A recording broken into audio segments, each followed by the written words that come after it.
Coming home at this hour? The voice cuts through the darkness like a knife, and Jasmine Rivera freezes in the doorway of the $15 million penthouse. She looks up and her blood runs cold. Dante Kang is sitting in the shadows, 60 floors above New York City, watching her like a predator who's finally cornered his prey. He's the head of the Kang syndicate, one of the most dangerous men on the East Coast. Men fear him. Women throw themselves at him. He controls everything, except her. And that's the problem. If you want to see how this twisted obsession unfolds, subscribe right now. Trust me, you don't want to miss this. Where were you? Dante's voice is calm. Too calm. Jasmine's heart slams against her ribs. She's his housekeeper. She cleans his penthouse, returns his expensive gifts, and keeps her head down. But for the past month, she's been disappearing every Wednesday and Friday night. And tonight, she's about to find out he's been having her followed. "Do you think I don't have people watching you?" he says, rising from the couch, his tall frame filling the room. The word that comes next makes her skin crawl. "I've been making sure no one hurts what belongs to me." Jasmine's breath catches. She doesn't belong to him. She's not his prisoner. But the look in his eyes says otherwise. "Before we continue, I want to know, where are you watching from? Drop your city or country in the comments. I love seeing where my true crime family is tuning in from. Are you in New York, Chicago, maybe somewhere across the ocean? Let me know." Now, let's get back into the story, because Jasmine has no idea that the man she works for has been watching her every move for weeks. And tonight, his jealousy is about to explode. Jasmine's heart slams against her ribs. She opens her mouth to respond, but the words die in her throat. Dante slowly rises from the couch, his tall, lean frame seeming to expand until it fills the entire room. He takes one step toward her, then another. His footsteps echo like a countdown. "I asked you a question, Jasmine." His voice drops lower, his eyes scanning her unruffled appearance. The way her blazer is still perfectly buttoned, the way her hair is still neatly pulled back. "Where were you?" She tightens her grip on her phone, her thumb still resting against the screen as she struggles to find her voice. She's worked for this man for months. She's cleaned his custom suits, memorized the layout of his penthouse, learned to read the subtle shifts in his mood. But she's never seen him like this. Not this raw, not this unhinged. "Where I go on my personal time is none of your business," she finally whispers, forcing herself to meet his gaze even though every instinct is screaming at her to look away. "I work for you. I'm not your prisoner." Dante steps closer. The smell of expensive cologne and tobacco smoke fills the space between them. He tilts his head, a mirthless smile crossing his lips. "Do you think I don't know you've been leaving this penthouse every Wednesday and Friday night for the past month?" His voice is calm, too calm. "Do you think I don't have people watching you?" The blood drains from Jasmine's face. The realization that she's been followed, that every move she's made outside these walls has been tracked, makes her skin crawl. But it's the look in Dante's eyes that truly unsettles her. It's not just anger, it's not just suspicion. It's raw, vulnerable jealousy that he's trying desperately to mask with cruelty. "You've been spying on me?" she accuses, her voice trembling with a mixture of fear and fury. "I've been making sure no one hurts what belongs to me," Dante counters, his jaw tightening until it looks like it might crack. The word "belongs" hangs in the air, thick, suffocating, possessive. He's close enough now that she can feel the heat radiating from his body, his dark eyes searching hers for a betrayal he's already half convinced he'll find. He's not acting like the head of a crime syndicate. He's not acting like a man who controls half the illegal operations on the East Coast. He's acting like a man possessed by the thought of her with someone else. "I don't belong to you," Jasmine says, though her heart is doing things it has no business doing. Dante doesn't blink. The silence stretches, charged with the heavy electricity that always crackles when they're this close. He looks at her like she's a puzzle he's losing his mind, trying to solve his suspicion, fighting a losing battle against a desire he spent 5 years trying to bury. But to understand why this moment matters, why Jasmine Rivera is standing in a $15 million penthouse, refusing to be owned by one of the most dangerous men in America, you have to go back to the south side of Chicago, back to a mother named Gloria who worked 2 jobs to make sure the world would finally be fair to her daughter. Jasmine had almost made it. She'd been a scholar, a brilliant mind at Columbia University, with a future that smelled of old libraries and high-rise corporate success. She'd walked across that campus with her head held high, believing that education was the one thing no one could take from her. But the world had other plans. Stage 4 pancreatic cancer is a hungry beast. It ate through her mother's strength first, turning a woman who once worked double shifts into someone who could barely lift her head from the pillow. Then it ate through Jasmine's savings, then her loans, then, finally, her pride. By the time Gloria Rivera took her last breath in a sterile hospital room that smelled of antiseptic and death, Jasmine wasn't just grieving, she was broke. Broke in the way that makes a person laugh because crying takes too much energy. She returned to New York as a ghost of her former self. She crashed on couches in Brooklyn, applying for corporate jobs that didn't want a woman with a gap on her resume and an unfinished degree. She sent out hundreds of applications. She sat through dozens of interviews where hiring managers looked at her with pity and said things like, "We'll keep your resume on file." That was when she saw the listing. Seeking live-in housekeeper, $15,000 per month, discretion required, no visitors. To a desperate person with $47 in their bank account, the suspicious requirements weren't a warning, they were a lifeline. The interview had been cold and analytical. A man named Dorian Wu had sat across from her in a sleek office in Midtown, his expression unreadable as he asked her questions that had nothing to do with cleaning. "Are you comfortable working for someone who operates outside the traditional boundaries of the law?" Jasmine had thought of the debt collectors who still called her phone 3 times a day. She'd thought of the sterile scent of the hospital where her mother had died. She'd thought of the $47 that was all she had left in the world.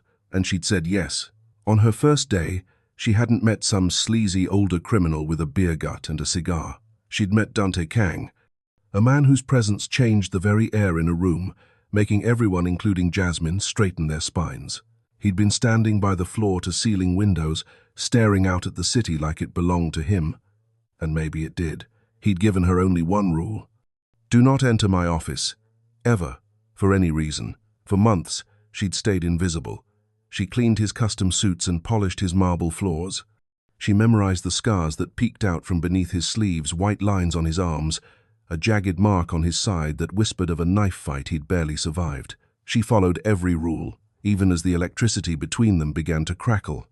Even as the expensive gifts started appearing on her bed designer bags with tags still attached, diamond earrings in velvet boxes, silk scarves that cost more than her mother's funeral, she returned every single one.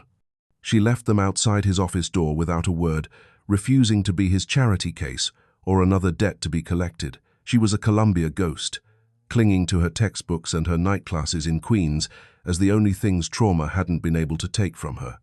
Because if she let him buy her, if she let herself owe him anything, she'd lose the only thing she had left, her dignity. Back in the penthouse, the tension is suffocating. Dante steps into Jasmine's immediate space, his tall frame looming over her like a dark fairy tale. His eyes, narrowed and lethal, scan her professional attire with a possessive heat he refuses to name. "You think I don't know you've been disappearing?" he asks, his voice a low, dangerous vibration that makes her heart slam against her ribs. "You think I don't have people making sure no one touches what belongs to me?" Jasmine feels the blood drain from her face, not from fear, but from the sheer audacity of his claim. She spent months returning his designer bags and diamond earrings, leaving them outside his office door to maintain the only boundary she has left. She refuses to be another asset in his ledger, another soul bought by the Kang syndicate. "I am a human being, Dante, not your property," she says, her voice steady despite the electricity crackling in the air. "I don't want your charity, and I don't want to owe you anything." Dante's jaw tightens, a muscle leaping in his sharp cheekbone. He's reached the top by understanding the price of everything: money, loyalty, blood. Yet this woman, this housekeeper who should be grateful for the roof over her head, is breaking every rule of his world. He's sat in the dark for hours, driving himself crazy, imagining her in another man's arms, imagining her laughing at something someone else said, imagining her giving someone else the warmth she refuses to give him. And now she's standing before him with a defiance he can't crush. Jasmine reaches into her leather bag, her fingers close around something heavy and worn. She pulls it out and holds it up between them like a shield. A textbook, Principles of Financial Management. "I haven't been seeing a man," she whispers, the words cutting through his jealousy like a blade. "There's a community college in Queens that offers night classes. I've been taking courses to finish the degree I lost when my mother got sick." The silence that follows is different, lighter, yet more complex. Dante stares at the book, then back at her face. His expression cycles through confusion, disbelief, and then finally a profound, stinging shame. He'd tried to buy her affection with diamonds, but she's been building a future with second-hand books and night bus rides to Queens. "Why didn't you tell me?" he asks, his voice rough, sounding almost human for the first time. "I would have paid for you to return to Colombia. I would have given you anything." Jasmine meets his gaze, her eyes bright with the natural glow of her conviction. "That's exactly why," she counters. "I am more than just your housekeeper, and I'm certainly more than a monster's project." Dante steps back, looking off balance for the first time since she's known him. The walls he's built around his heart walls, made of violence and betrayal, and 5 years of isolation begin to tremble. He realizes then that he hasn't just hired a servant. He's invited a storm into his penthouse, a woman whose mind is a territory he can never fully conquer. If you're loving this story, do me a favor and smash that like button. It helps us bring you more jaw-dropping true crime content every single week. And quick question, what time is it where you are right now? I'm curious how many of you are watching this late at night like me. Drop the time in the comments. All right, now let's get back to the story because things are about to get even more twisted. The silence in the penthouse on the second day of Dante's absence is a suffocating weight that makes Jasmine's daily routine feel like a hollow performance. She goes through the motions of cleaning, but her mind is elsewhere, replaying the moment Dante had pressed her against the door, his breath hot against her neck, whispering that she'd made him feel weak. Around noon, the stillness is broken by the low murmur of voices echoing from behind the cracked door of Dante's private office. Jasmine knows she should turn away. She knows she should respect the one rule he gave her on her first day, but the pull of his mystery is too strong. She presses her back against the wall, straining to hear as Dorian's cold, dismissive voice drifts into the hallway. "He's getting soft," Dorian sneers. "He's been alone for 5 years since Maid." The name is a sharp blade in the air, a secret Jasmine has never heard whispered in these halls. She holds her breath, listening as the history of the man who sits in the dark begins to take a devastating shape. Maid had been the daughter of a powerful rival organization, a woman meant to unite 2 syndicates in a marriage that would make Dante Kang untouchable. The wedding had been planned for months, a lavish affair in the Hamptons that would cement alliances and end years of bloodshed. But the union was a trap. Maid had been working with his enemies for months, feeding them schedules and safe house locations. She'd smiled in his face while plotting his death. She'd kissed him goodnight while her men prepared to ambush him on their wedding night. Dante had discovered the plot the night before the ceremony, but not before Mayd's men had nearly succeeded in ending his life. "You've seen the scars," Dorian's voice drops, cold and resentful. "The ones on his chest that he covers with tattoos. He doesn't cover them because he's ashamed. He covers them because he doesn't want to remember." Jasmine's hand flies to her mouth, the jagged marks on his side, the thin white lines on his arms. They're not just battle wounds from turf wars or rival syndicates. They're the physical manifestations of a trust that was murdered. Mayd had destroyed his ability to let anyone close, leaving him to build walls so high that even he became a prisoner within them. "He hasn't let a woman near him since," Dorian continues. "And now this housekeeper thinks she can waltz in here and change him? She's going to get herself killed, or worse, she's going to get him killed." Jasmine backs away from the door, her mind spinning. Understanding makes everything more complicated. Every returned gift, every cold stare, every moment he'd watched her from across the room with an intensity that made her skin burn. It all makes sense now. Dante isn't just being difficult. He's not just being possessive. He's terrified. Terrified of the electricity she brings into his controlled, isolated world. Terrified that if he lets her in, she'll do to him what Mayd did. Terrified that the scars on his chest will have company. As she walks back to her quarters, Jasmine realizes something that makes her heart ache. The dangerous man she works for isn't a monster. He's a survivor carrying a trauma that's slowly poisoning him from the inside out. The atmosphere in the penthouse shifts from heavy electricity to a cold, clinical suspicion as Dante's second-in-command begins his silent work. Dorian Wu, fueled by 15 years of resentment and the belief that Dante has grown soft, moves through the shadows of the residence, while Jasmine is at her night classes in Queens. He's a man who understands that Dante's greatest strength, his absolute loyalty to his inner circle, is also his most exploitable weakness when combined with his deep-seated trauma. While Jasmine sits in a brightly lit classroom, learning about stock valuations and financial derivatives, Dorian sits at a terminal in the forbidden office, his fingers flying across the keys with the precision of a surgeon. He doesn't just create lies. He manufactures a digital reality designed to trigger every one of Dante's defensive instincts. He plants encrypted messages on a burner phone tucked away in Jasmine's quarters, messages that trace back to the Philadelphia Moretti family, the very enemies currently threatening their warehouses in Brooklyn. The messages are vague but damning, discussing schedules and locations and payments. Dorian goes further. He establishes a shell account linked to Jasmine's name, depositing large sums of money that appear as payment for leaked information. He knows that Dante will find these records undeniable because they mirror the exact pattern of betrayal that Mei Lin used 5 years ago. Every timestamp is meticulously chosen to overlap with the hours Jasmine is away: Wednesday at 7:32 p.m, Friday at 8:15 p.m, creating a narrative where her secret classes are merely a cover for clandestine meetings with the syndicate's rivals. By the time Dante returns from the Bronx exhausted, his knuckles bruised, his shirt stained with the grime of a minor warehouse skirmish, Dorian is waiting for him with a file of compelling evidence. He presents the data with a look of feigned disappointment, watching as Dante's jaw tightens and his eyes go cold. "I didn't want to believe it," Dorian says quietly, sliding the folder across the desk. "But the evidence is there. She's been meeting with the Morettis. The deposits match the exact dates of our security breaches." Dante stares at the financial records, his mind flashing to the white scars on his chest. The intoxicating pull he feels toward Jasmine, the way she makes him feel human again now, feels like a noose tightening around his neck. He wants to believe her, wants it more than he's ever wanted anything. But his history has taught him that the more someone looks like something precious, the more dangerous they truly are. The walls that Jasmine had slowly begun to crumble are reinforced in a single heartbeat. When Jasmine steps through the front door that night, still glowing from the excitement of acing a midterm exam, she finds herself walking into a trap of silence, so thick it feels like a blade held against her throat. Real talk, if you're not subscribed yet, what are you waiting for? We drop true crime stories like this every week, and you're seriously missing out. Hit that button.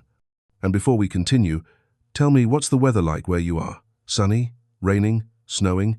I'm genuinely curious.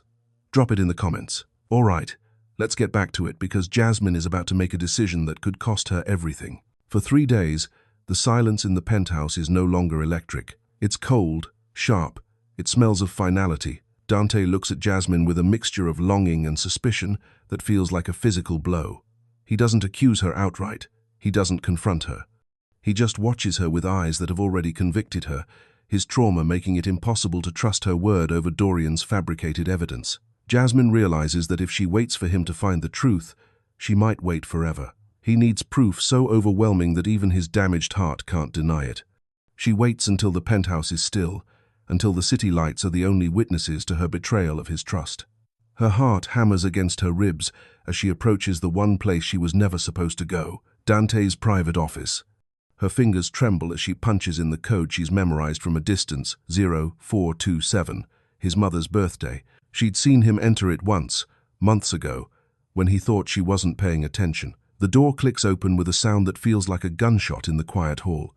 Inside, the massive desk looms like a cliff in the dark. She navigates to the computer, her breath coming in shallow gasps as she tries the same code again. It works. She scrolls through the files Dorian presented, her eyes scanning the timestamps of the encrypted messages. Wednesday at 7:32 p.m., Friday at 8:15 p.m., a hysterical laugh bubbles in her throat. Those are the exact hours she's been sitting in her night classes in Queen's Times. She can prove with attendance records and time-stamped portal submissions. She's not the traitor. The evidence proves it. But before she can celebrate, the office door swings open and the temperature in the room seems to drop to 0. Dorian stands in the doorway, his face a mask of calm cruelty, holding a gun leveled at her chest. "I warned Dante that you were too clever for your own good," Dorian says softly. He steps inside and locks the door behind him, the click sounding like a death sentence. Jasmine's blood runs cold as Dorian admits everything: how he's been selling information to the Moretti family in Philadelphia for 3 years, how he framed her because she made the boss soft and distracted, how he's going to use her as leverage to finish destroying the Kang syndicate once and for all. "You should have just taken the diamonds and kept your mouth shut," Dorian says, his grip tightening on her arm as he moves to drag her toward the door. But you had to be noble.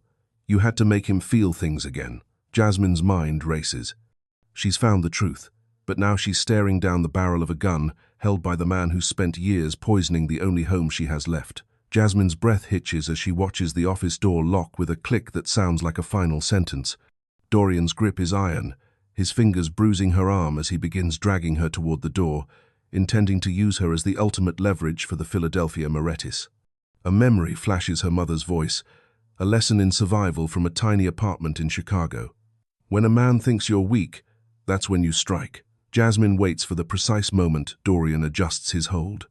With a sudden, desperate burst of strength, she drives her elbow into his throat, causing him to stumble back with a wheeze of pain. She doesn't look back as the gun clatters to the marble floor. Jasmine sprints down the hallway, her lungs burning, and slams into Dante's bedroom, the only room in the penthouse with a reinforced door. She engages the electronic lock just as Dorian's weight crashes against the barrier from the other side. With shaking fingers, she grabs Dante's private phone from the nightstand and types 3 words that will shatter his world. Dorian traitor. Help. Miles away in a cold Bronx warehouse, Dante's heart stops when his screen lights up. The cold, calculating Mafia boss who controls the East Coast vanishes in a single heartbeat, replaced by a man terrified for the woman who reminded him he was worth saving. Get to the penthouse now. Full tactical response. His voice cuts through the warehouse like a thunderclap. He's out the door before his men can react, jumping into his car and tearing through the streets of Manhattan at reckless speed, ignoring every red light and speed limit in his path. Dante makes the 45-minute drive in 20. His mind is a chaotic blur of Jasmine's face and the scars Mei Lin left on his chest. He bursts through the penthouse door with a team of 12 men, his own gun drawn and his eyes murderous. He finds Dorian frantically trying to breach the bedroom door. Dorian. Dante's voice is conversational yet terrifyingly calm, his eyes locked on the man who betrayed 15 years of brotherhood. You framed the woman I love. The admission hangs in the air with absolute lethal certainty. His men force Dorian to his knees, disarming him and stripping away the last of his arrogance. Dante enters the code to the bedroom 0427. When the door slides open, Jasmine is standing in the center of the room, tears streaming down her face. She throws herself into his arms and he catches her with desperate urgency, holding her so tightly he's afraid he might break her. In the wreckage of his penthouse, Dante whispers apologies into her hair, finally understanding that his business, his power, his money mean nothing compared to the safety of the woman who brought him back to life. The aftermath of the purge leaves the penthouse in a state of clinical, eerie silence, as if the very walls are exhaling after the violence. In the wake of Dorian's betrayal, Dante doesn't return to the shadows. Instead, he spends the night dismantling the Moretti family's influence, ensuring that no one will ever see Jasmine as a point of leverage again. When the sun finally begins to bleed over the Manhattan skyline, painting the floor-to-ceiling windows in shades of gold, Dante finds Jasmine in the kitchen. She's not cleaning or preparing a meal she won't eat. She's simply standing there, watching the world wake up, her silhouette finally free of the weight of suspicion. Dante approaches her, his unbuttoned black shirt rumpled and his tattoos stark against his skin, but the predatory edge in his eyes has been replaced by a quiet, steady reverence. He doesn't sit on the couch with his elbows on his knees this time. He stands beside her, their shoulders nearly touching. I've spent 5 years building walls so high I forgot what it was like to breathe, he says, his voice rough with a vulnerability he no longer tries to suppress. I thought trust made me weak, but watching you fight for your integrity made me realize that I've been the one who was scared. He takes her hands in his knuckles still bruised from the previous night's work, and looks at her with an intensity that has nothing to do with jealousy. You returned every gift I gave you because you didn't want to owe me, he notes, a rare, genuine smile softening his sharp jawline. So I'm not giving you a gift. I'm making an offer. He explains that he's already made arrangements for her to return to Columbia University to finish the degree she was forced to abandon. Full tuition, housing if she wants it, no strings attached.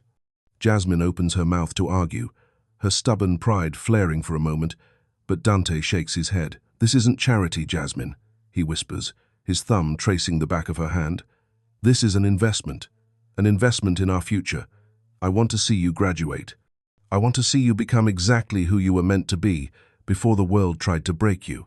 For the first time since she walked into the penthouse, Jasmine doesn't feel like a housekeeper or a Columbia ghost haunted by debt. She feels like a partner.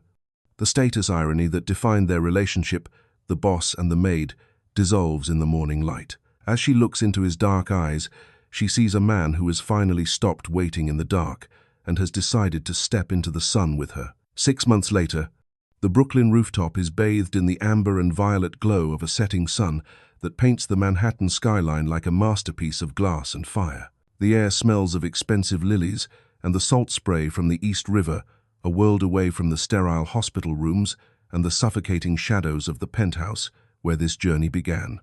Jasmine stands at the edge of the roof, her white lace gown catching the breeze, looking like a woman who has finally conquered the world that once tried to crush her under the weight of debt and grief. Dante approaches her, looking every bit the lethal kingpin in an all-black tailored suit. The dark tattoos on his neck are still visible, a reminder of the armor he once wore to survive. But his eyes are now clear and fixed solely on her. He takes her hand, his thumb tracing the wedding band that finally solidifies their status as equals. "I spent 5 years believing that love was a weakness that would get me killed," he whispers, his voice rough with a vulnerability he no longer fears. "But you reminded me that I was worth saving not because of what I own, but because of who I am when I'm with you." Before the vows are exchanged, Dante leads Jasmine to a podium where a velvet-covered plaque stands. "I know you didn't want charity, and you never wanted to owe me anything," he says, his voice carrying over the small circle of their most trusted allies. "So I wanted to make sure your mother's sacrifice was never forgotten. This isn't a gift to you. It's a gift to the world she raised you for." He pulls back the cloth to reveal the name, the Gloria Rivera Foundation. He announces a $50 million endowment to help inner-city students in Chicago and New York gain access to the higher education that Jasmine fought so hard to finish on those late nights in Queens. Jasmine's breath hitches, her eyes filling with grateful, happy tears as she realizes her mother's legacy is no longer a story of struggle. It's a bridge for thousands of others. Dante hasn't just given her a title or a ring, he's given her the power to heal the world that once left her with $47 in her bank account. As the city lights begin to sparkle below like a million tiny stars, they share their first dance as husband and wife. The girl from Chicago who had nothing and the Korean Mafia boss who thought he had everything have finally found the one thing they were actually looking for: a love built on trust, redemption, and a future where neither of them will ever have to sit in the dark alone again. "I love you," she whispers against his lips. "I love you more," he replies, finally stepping out of the shadows and into the light of their new life together. If this story moved you, do me a favor, hit that subscribe button and turn on notifications so you never miss another true crime story. And if you made it this far, drop a comment and let me know what you thought. Did you see the twist coming? What would you have done in Jasmine's position? And one more thing, if you enjoyed this, share it with someone who loves true crime as much as you do. Let's grow this community together. This is the story of Jasmine Rivera and Dante Kang, a housekeeper who refused to be bought and a mafia boss who learned that the strongest walls are the ones we build around our hearts. Sometimes, the most dangerous thing you can do is let someone in, but sometimes, it's the only thing that can save you. Thanks for watching The Boss Beneath. I'll see you in the next one. Stay safe out there.